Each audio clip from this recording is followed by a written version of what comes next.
Y saludar al maestro Alfonso Zárate, periodista. Él escribe, por supuesto, Los usos del poder en el periódico El Universal.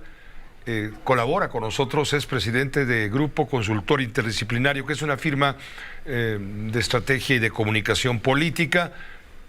Y bueno, aquí está los jueves con usted y con nosotros. Bienvenido, maestro Zárate, ¿cómo estás? Muchas gracias, Pepe. Ayúdame a hacer la necropsia de ley informativa de todo lo que está pasando. Hemos conversado ayer con Ricardo Monreal, hace un momento tú lo atestiguaste con Mario Delgado. Lo haremos siempre, estamos abiertos a escuchar todas las voces, pero sí me gustaría mucho que pusiéramos énfasis en lo que hay alrededor de lo que estás tú leyendo, de la entrevista con Delgado, de la entrevista con Monreal, en general de lo que se ha dicho. ¿Cómo no, Pepe? Mira, lo primero que yo te diría es que en el año 94, un PRI todavía hegemónico posibilitaba que el jefe del Ejecutivo, como había ocurrido desde los tiempos del general Lázaro Cárdenas, se convirtiera en el gran elector. Es decir, desde Cárdenas hasta Salinas de Gortari, siempre el titular del Ejecutivo decidió quién sería su sucesor. No lo hizo de una manera libérrima, porque hay testimonios en el sentido de que el gran elector consultaba. ¿A quiénes consultaba? En el periodo, digamos, de la posrevolución, a los jefes militares con mando de tropa. Un poco más adelante consultaba también a los organismos laborales, campesinos, trabajadores, la CROM, la CTM en su momento, y más adelante empezó a consultar también a los hombres de negocios. Es decir, el Consejo Mexicano de Hombres de Negocios se convirtió en un factor importante en la decisión. Bueno, yo pensé que en el año 2000 esa manera de resolver la sucesión se había quedado para la historia. No es así. Hoy estamos regresando a la condición de un presidente que se erige en el gran elector. Entonces, desde mi punto de vista, las encuestas no son sino una manera de ocultar el dedazo. Lo sugerías tú hace un momento en la entrevista con Mario Delgado. Es decir, yo creo que lo que realmente va a importar es la decisión del presidente de la República convertido en el gran elector. ¿Y cómo lo va a hacer, Pepe? Yo te diría que en el repaso desde Lázaro Cárdenas hasta Salinas de Gortari, lo que encontramos son ciertos ingredientes permanentes. El primer ingrediente: ¿quién me garantiza la continuidad del proyecto? Y por ejemplo, Salinas, con toda claridad, dijo: yo me decidí por Luis Donaldo porque no tenía duda de que él continuaría el proyecto. Entonces, continuar el proyecto es un dato importantísimo. El segundo dato es: ¿quién me garantiza la gobernabilidad? Es decir, ¿quién a la hora de gobernar un país tan complejo, con tantos poderes fácticos, legales e ilegales, va a poder conducirlo? Y allí el propio general Cárdenas no optó por Francisco J. Mújica, su amigo entrañable, porque era un radical.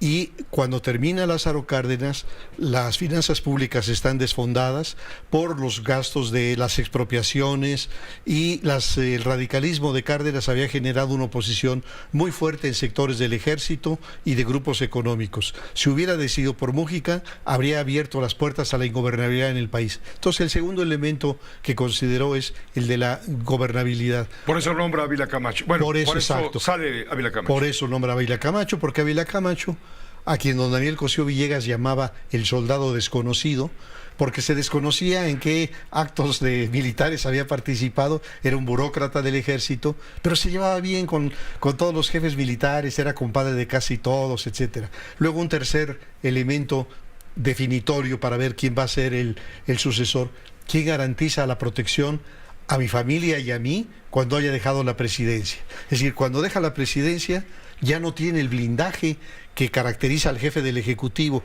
¿Quién me va a proteger?, piensa el presidente de la República. Un cuarto elemento: ¿quién garantiza mi trascendencia? ¿Quién garantice que yo pase a la historia? Al pedestal de la historia. Y desde luego el propio López Obrador tiene sus otros ingredientes. Uno de ellos: ¿quién demuestra sencillez, honestidad, austeridad?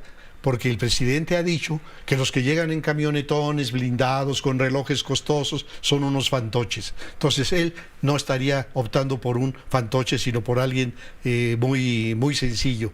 Y desde luego sí, que continúe a la 4T. Bueno, ya hiciste el dibujo. Ahora, ¿quién encaja en dónde? Yo te diría que a la hora en que analizas esas variables que seguramente el presidente está considerando y va a decidir, a mí no me cabe la menor duda de quien encaja fundamentalmente es Claudia Sheinbaum. Es decir, tú puedes decir analíticamente, los tres han dicho que van a continuar el proyecto, pero estoy seguro de que el presidente siente que Adán Augusto y Claudia sí van a seguir el proyecto. Pero Marcelo es muy inteligente, es muy independiente y presumiblemente no lo haría. ¿Quién tiene la sencillez? Claudia seguramente no acostumbra a ir a un salón de belleza, su cola de caballo, su manera sencilla de vestir, en fin, ¿quién va a proteger su imagen? ¿Quién va a proteger a su familia? Entonces, yo creo que haciendo un análisis de las variables y asignándoles una ponderación, un peso, no me cabe duda de que la que reúne el perfil. Ahora, un dato bien interesante, Pepe, a considerar, es que no siempre el presidente se ha salido con la suya. Es decir, ha habido ocasiones en donde el candidato in pectore del presidente no es el elegido. Pienso en Díaz Ordaz. En el periodo de Díaz Ordaz, su candidato in pectore era el secretario de la presidencia, era Emilio Martínez Manatú. Pero el burócrata, que si no tenía trabajo se lo inventaba, según decía Díaz Ordaz, finalmente tenía el control de gobernación y de los dos órganos de inteligencia del Estado. Tenía la Dirección Federal de Seguridad y la Dirección de Investigaciones. Luis Echeverría. Entonces Luis Echeverría tiene la información de con quién se reúne Martínez Manatú. Y se reúne con los enemigos de Díaz Ordaz, con Flores Olea, con Gastón García Cantú, con Romero Colbeck. Entonces Echeverría entiende el profundo anticomunismo de Díaz Ordaz y le dice, mire, este es Martínez Manatú. Entonces, en ocasiones hay cambios.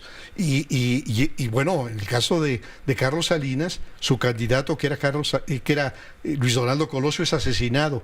Entonces, no omito el factor azar, pero yo diría que si las variables que me parece son identificables en la historia se cumplen, no hay duda alguna de que la que llena mejor el perfil se llama Claudia Sheinbaum. Queda grabado para la historia de este noticiario, cuando menos. Te agradezco mucho, Alfonso Zárate, siempre estar con nosotros. Un gusto, Pepe. Gracias.